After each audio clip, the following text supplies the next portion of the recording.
हुवाज सामरी। सामरी जादूगर कौन था?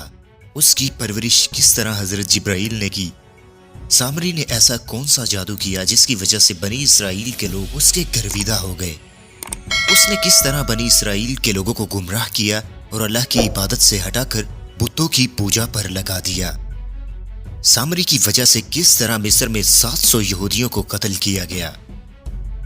आज की इस वीडियो में हम सामरी के मुतालिक जानेंगे इसने किस तरह कौम बनी इसराइल को राह रास्त से भटका दिया। तो अब यहां से शुरू होती है मैजिकल स्टोरी सामरी जादूगर की। सामरी जादूगर एक बहुत बड़ा जादूगर था। यह भी कहा जाता है कि वो बचपन से ही अपने खानदान के लिए एक कलंक था। उसकी मां ने उसे जनने के बाद उसे एक गार में छिपा दिया था। लिहाजा हजरत जिब्राइल अलैहिस्सलाम इसको अपनी उंगली से दूध पिलाते और इसे दूध पिला पिला कर जवान किया। और सामरी जादूगर का पूरा नाम मूसा सामरी था। जिन दिनों हजरत मूसा अलैहिस्सलाम कोहे तूर पर थे, सामरी ने आपकी गैर मौजूदगी में खुद के लिए एक अच्छा मौका पाया और उसने कौम बनी इसराइल के लोगों को गुमराह करना शुरू कर दिया। कौम बनी इसराइल के लोग इसके जादुई तरीके और किस्से सुनकर बहुत जल्द उसके झांसे में आ गए। इसलिए इसने वहां के लोगों से उनका सारा खजाना और सोना मंगवाया और सोना सारा इकट्ठा करने के बाद इसने उसे पिघलाकर एक सोने का बछड़ा बनाया। इसके बाद इसने हजरत जिब्राइल अलैहिस्सलाम के घोड़े के कदमों की मिट्टी उस पर डाली तो वो बछड़ा जिंदा हो गया और बोलने लगा। तो उस वक्त सामरी जादूगर और भी कौम बनी इसराइल के दिलों में छा गया और उसने ये कहा कि ऐ लोगों, हजरत मूसा कोहे तूर पर अल्लाह के दीदार के लिए तशरीफ ले गए हैं और अब वो कभी वापस नहीं लौटेंगे।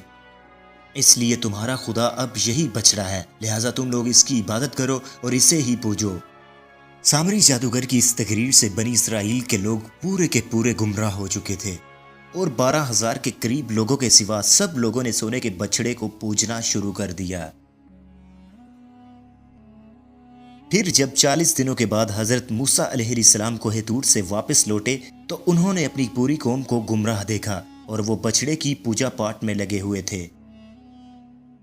यूं आप शदीद गुस्से में जाहो जलाल में आ गए और आपने अपने भाई हारून अलैहिस्सलाम को दाढ़ी के बालों से घसीटना शुरू कर दिया और फरमाने लगे, क्यों तुमने लोगों को गुमराही से ना रोका? हजरत हारून अलैहिस्सलाम माजरत करने लगे और कहा कि मेरे लाख समझाने के बावजूद इन लोगों ने मेरी एक ना सुनी और सामरी जादूगर की बातों में आ गए। तो इस तरह ये सब सुनकर हजरत मूसा अलैहिस्सलाम का गुस्सा ठंडा पड़ गया। इसके बाद आपने अपने भाई हजरत हारून अलैहिस्सलाम के लिए रहमत और बख्शिश की दुआ फरमाई। इस सब के हो जाने के बाद आपने सोने के बछड़े को तोड़ फोड़ कर रेजा रेजा कर दिया और उसे समुद्र में फेंक दिया। और यह भी कहा जाता है कि सामरी जादूगर को बनी इसराइल से निकाल दिया गया और किसी को भी ये हक ना दिया कि दोबारा कोई सामरी जादूगर से बात करे और राबिता रखे। बाज मुफस्सिरीन ने यह लिखा है कि मूसा अलैहिस्सलाम ने अल्लाह से बद्दुआ की और सामरी जादूगर किसी बीमारी के लाहक हो जाने से मारा गया।